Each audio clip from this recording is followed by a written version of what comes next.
Sinumang pabor sa impeachment o kontra sa impeachment, sinumang pabor kay VP Sara o kontra sa kanya, hindi ko papakinggan.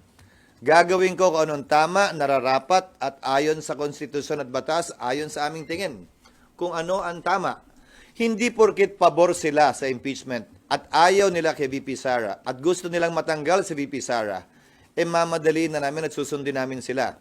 Sa kabilang banda, yung mga ayaw naman, hindi rin naman namin papatagalin ang proseso. Susundan namin yung proseso, sino man ang mapaboran, sino man ang matamaan, sino man ang masaktan, sino man ang mabenepisyohan nung proseso yon na ginawa at sinundan kahit ng mga naunang impeachment. Pero ang kanilang paniwagan, i-fulfill ninyo yung constitutional duty pagdating sa impeachment. Ang gusto nila, madaliin namin yung aming constitutional duty.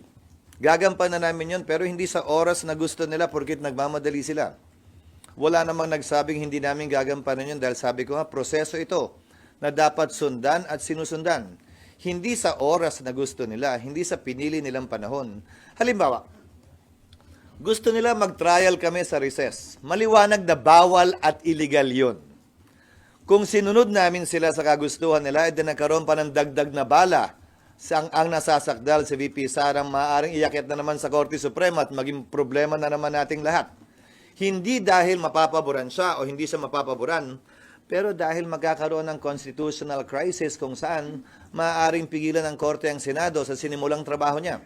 Ang pwede lamang makapagsabing may ginawang mali ang Senado kung sakasakali, kaugnay ng legal na bagay ay Korte Suprema. Ang pwede lamang makapagsabi na tama o mali ang sinuman sa panahong ito ay kasaysayan. Hindi naman ito paramihan lamang ng opinyon.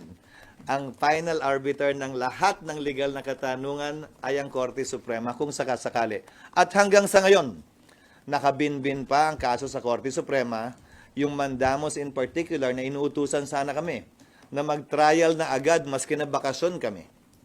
Nung sinet ko ng June 2, wala namang nag-object na miyembro.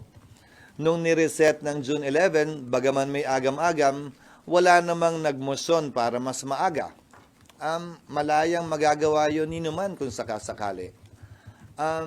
Pero dahil nga walang gumawa nun, yun na naging kapasahan na ng Senado bilang isang institusyon.